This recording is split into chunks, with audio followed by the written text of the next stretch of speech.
भक्तों राम राम, राधे श्याम। भक्ति भाव विद रेणु रस्तोगी चैनल में मैं आपका स्वागत करती हूँ। तो जिनका आज जन्मदिन है उन सभी को हार्दिक शुभकामनाएं। जिनकी मैरिज एनिवर्सरी है उन सभी को भी हार्दिक शुभकामनाएं। आशा करती हूँ कि आप सब कुशल मंगल होंगे। तो आप सभी को अगन मास की हार्दिक शुभकामनाएं। हार्दिक शुभकामनाएं।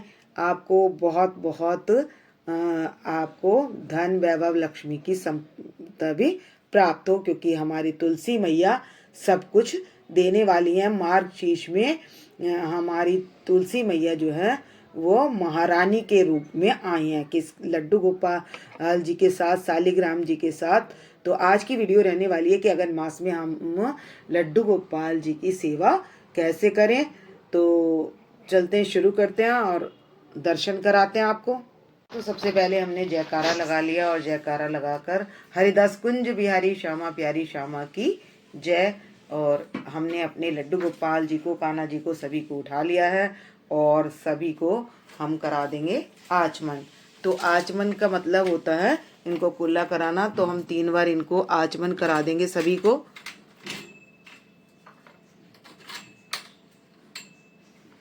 तो ये इनका हो चुका है आचमन, और आचमन कराने के बाद इनको पिला देंगे गुनगुना जल।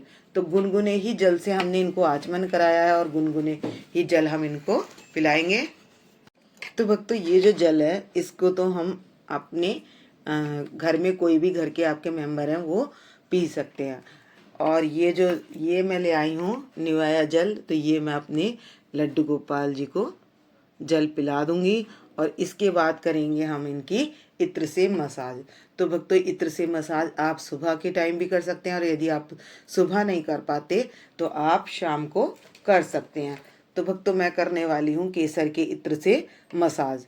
तो केसर या आप देसी घी से कर सकते हैं, या आप कर सकते हैं हीना के इत्र से मसाज, और या फिर आप कर सकते हैं इनके तेल से मसाज कर सकते हैं।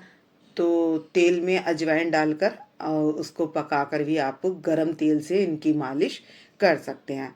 तो घी से मसाज, घी ताकतवर होता है, तो या तो मैं घी से करती हूँ या करती हूँ मैं इत्र से। तो आप जाड़ों का इत्र कोई सा भी ले लें। तो मैं यहाँ केसर के इत्र से मसाज करने वाली हूँ, तो इनको कर लेते हैं तैयार। तो इस निवाय जल को भी हम सब घर के परिवारजन ग्रहण कर लेंगे। मैं ही इस समय होती हूँ, तो इसके बाद मैं ही ये चरणामृत के रूप में ले लेती हूँ। तो भक्तों ये है कच्चा दूध और ये है तेज गरम पानी। तो कच्चे दूध को, क्योंकि थैली में जो दूध आता है ना वो भी ठंडा होता है, तो इसमें गर्म पानी में मैंने रख दिया है, तो ये हो जाएगा निवाया। तब तक हम इनकी कर लेंगे इत्र से मसाज। तो यहाँ पर मैं ले लूँगी इत्र। तो ये केसर का इत्र ले लेंगे और इनके फेस पर मसाज कर लेंगे। तो भक्तों हल्के हल्के हाथ से मैं इनके पूरे शरीर पर हल्के हल्के हाथ से हैंड पर भी मसाज कर लूँगी, और अपने कान्हा जी के भी कर लेंगे और इनके भी। तो भक्तों आपको बड़े आराम के साथ इनको करनी है मसाज। तो अब मैं यहाँ पर हाथ में इत्र लगा लूँगी और इनको अब हम लिटा देंगे और लिटा कर लेंगे मसाज। तो अघन मास में भक्तों इनके जो है गरम इत्र से ही मसाज होती है। तो आप चाहे केसर का ले लें या हीना का ले लें, आप जो भी चाहें वो ले सकते हैं। इस तरीके से आप अपने लड्डू गोपाल जी को आराम से लेटा लें और इनके पैर में भी इत्र से इस तरीके से कर लें मसाज। तो भक्तों इत्र से जब हम मसाज करते हैं तो हमारे बिहारी जी को इत्र की मसाज बहुत पसंद है, और उससे जैसे गरमाई आती है जब हम मसाज करते हैं तो हमारे शरीर में गरमाई आती है। जैसे हम छोटे बच्चों को ठंड ज़्यादा लगती है तो मसाज करने से क्या होता है, बॉडी वार्म हो जाती है, और मसाज हमारे बिहारी जी को बहुत प्रिय है। इसलिए हम इनके भी आराम से लिटाकर, तो मैं सभी के कर दूंगी मसाज, और मसाज करने के बाद इनको करा लेंगे दूध से, कच्चे दूध से स्नान कराने वाली हूँ और शहद से।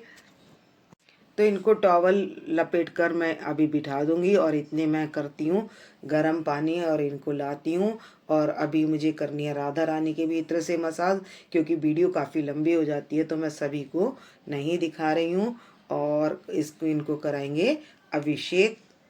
तो भक्तों यहाँ पर बना लिया है मैंने चंदन से सतिया। तो आप भी चंदन से सतिया बना लें। चंदन से, क्योंकि चंदन की सेवा इस मास में, अगन मास में ज़रूर दी जाती है। और ठंड होती है तो हम क्या करते हैं कि इसमें बना लेते हैं और थोड़ा सा चंदन इनके स्नान वाले जल में डाल देते हैं। तो अब इनको अभिषेक कराएंगे हम शहद से और कच्चे दूध से। तो भक्तों ये है कच्चा दूध जो मैंने गर्म पानी में रखा हुआ था, और इसको मैं कर लूँगी शंख में। और अब कराएंगे शहद से और कच्चे दूध से स्नान। तो हम शहद से स्नान करा लेंगे तो उनको कहते जाएंगे ओम नमो भगवते वासुदेवाय, ओम नमो भगवते वासुदेवाय, ओम नमो भगवते वासुदेवाय, ओम नमो भगवते वासुदेवाय। तो इस तरीके से बोलते हुए, मंत्रों को बोलते हुए, और हम करा लेंगे शहद से स्नान।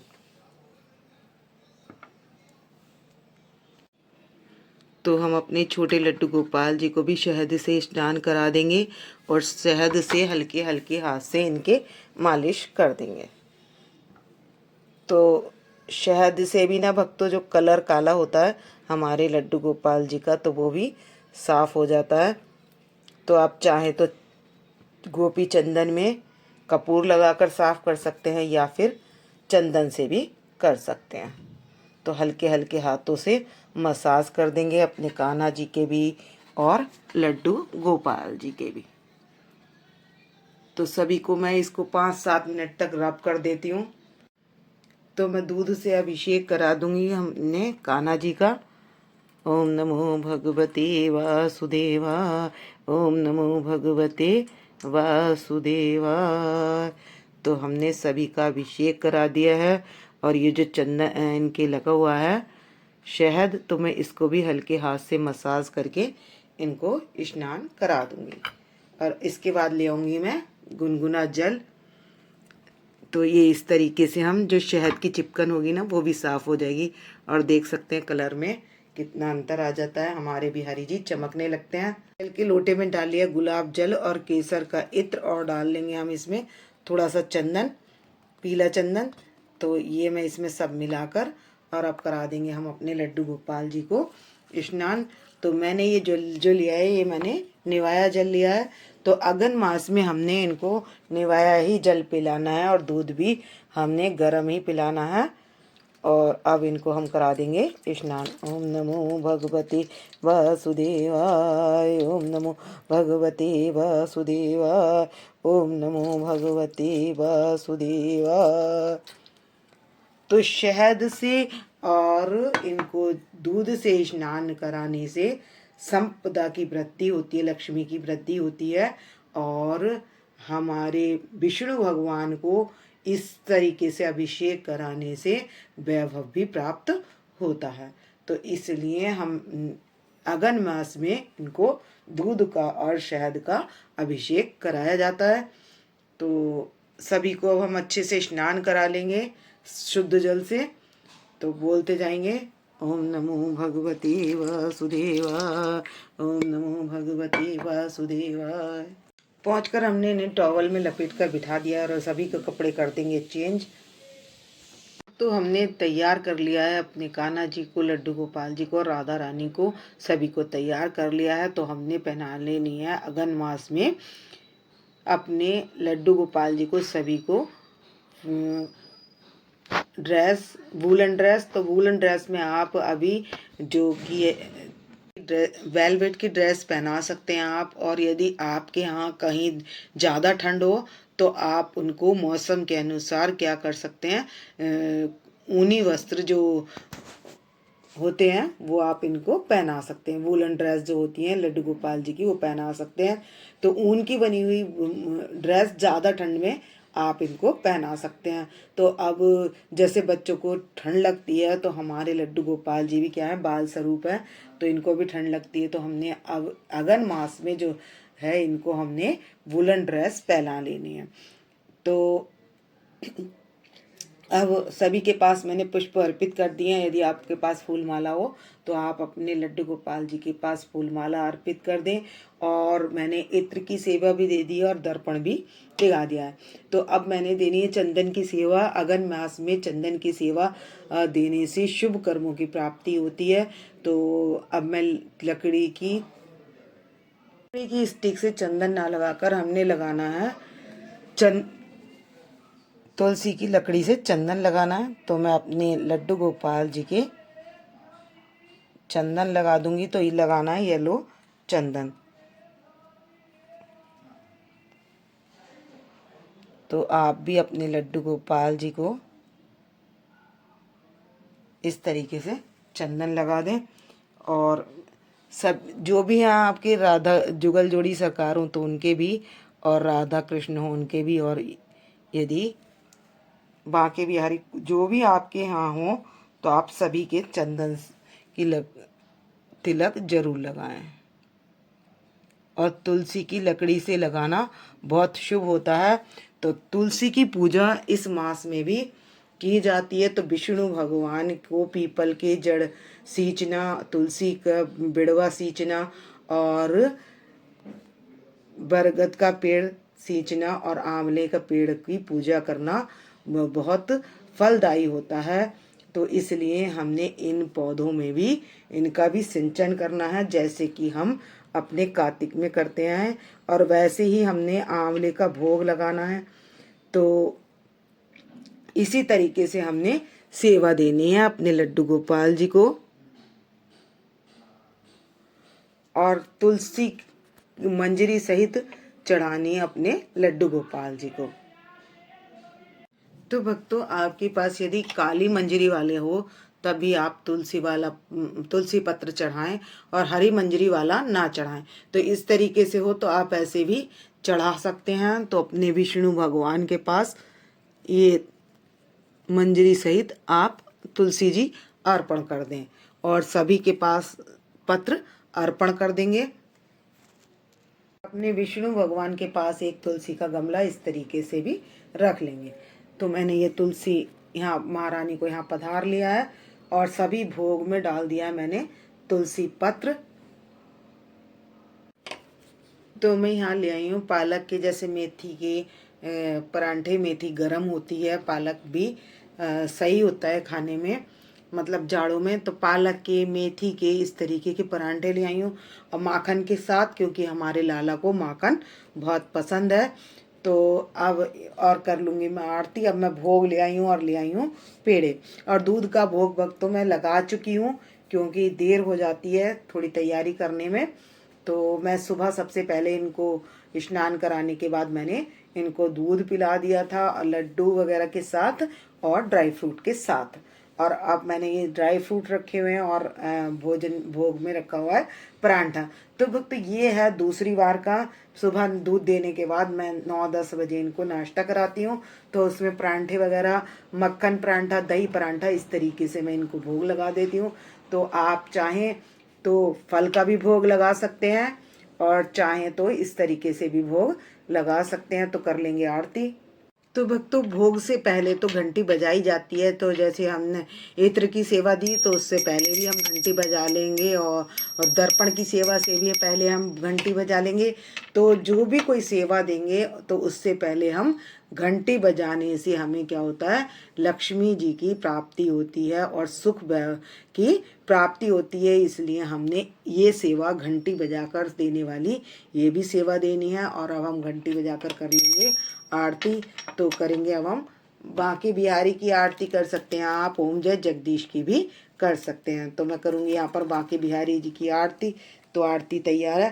बांके बिहारी तेरी आरती गाऊं, हे गिरधर तेरी आरती गाऊं, आरती गाऊं, प्यारी तुमको मनाऊं, हरि चरणों में शीश झुकाऊं, मैं बांके बिहारी तेरी आरती गाऊं। चरणों से निकली है गंगा प्यारी, जिसने सारी धरती तारी, देख युगल बल बल जाऊं, मैं बांके बिहारी तेरी आरती गाऊं, हे गिरधर तेरी आरती गाऊं। तो अब शंख का जल लेकर चारों तरफ छिड़क कर 3 बार घुमाकर आरती की, और शंख का जल का छिड़काव सारे घर में, अपने मंदिर में, सब जगह कर देंगे। और उसके बाद क्या करेंगे, ये आरती जो है हम अपने देवी देवताओं को दे देंगे, मंदिर में भी जो आपके पधारे हों उन सबको दे देंगे। और उसके बाद हम ले लेंगे, और जो चंदन का टीका है पीला वाला, वो हमने अपने भी लगाना है। तो जो चंदन का टीका है तो ये हम अपने भी लगा लेंगे और सारे परिवार जन के लगा लेंगे। तो भक्तों अब घंटी बजाकर लगा देंगे हम भोग, और 15 मिनट के लिए ये भोग इनके पास रखे रहने देंगे। भक्तों हम दीप दान जो है वो तुलसी के पौधे के पास भी कर सकते हैं, पीपल के पौधे के पास भी कर सकते हैं, और बड़ के पेड़ के पास भी कर सकते हैं। और हम विष्णु भगवान के मंदिर में, यानी कि हमारे जैसे ये मंदिर है यहाँ पर भी कर सकते हैं, अपने घर के मंदिर में भी कर सकते हैं, और तुलसा जी के नीचे भी कर सकते हैं। तो हम सभी जगह दीप दान कर सकते हैं। तो इस महीने भी दीप दान करने का बहुत महत्व है, इस महीने चंदन का भी बहुत महत्व है, और स्नान ध्यान का भी बहुत महत्व है। तो इस महीने तिल से पूजा करने का भी बहुत महत्व है। तो आप इस तरीके से अपने लड्डू गोपाल जी की सेवा कर सकते हैं। तो गर्म, जैसे मेथी गर्म होती है, इसको खिलाने से गर्मी आती है। हम अपने बच्चों को हिसाब से देखते हैं कि हमें किसी ऐसी चीज़ों का सेवन कराएं जो गर्म हो। तो इसी तरीके से हमने अपने लड्डू गोपाल जी को भी सेवन कराना है, और खीर का भोग भी आपने अवश्य लगाना है। माखन मिश्री का तो लगाना ही लगाना है, लेकिन खीर का भी बहुत महत्व है। और बृहस्पतिवार के दिन तो विशेषकर, क्योंकि लक्ष्मी माता विराजमान होती हैं हमारे तुलसी के रूप में, तो इनको बृहस्पतिवार के दिन खीर का विशेष महत्व है। तो जितने भी वीरवार पड़ेंगे तो आप उसमें लक्ष्मी पूजन कर सकते हैं। तो भक्तों 15 मिनट हो चुके हैं, और हमने अब पर्दा खोल दिया है, और ये बन चुका है प्रसाद। तो आप सभी ही दृष्टि भोग प्रसाद ग्रहण कीजिए, और जो भी आपके फैमिली मेंबर है सभी को प्रसाद बांटकर, और फिर बाद में स्वतः खाएं।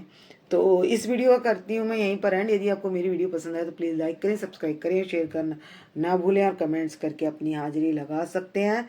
और मिलते हैं नेक्स्ट वीडियो में। आज का श्रृंगार आपको हमारी राधा रानी का, लड्डू गोपाल जी का और बिहारी जी का कैसा लगा? तो भक्तों राम राम, राधे श्याम।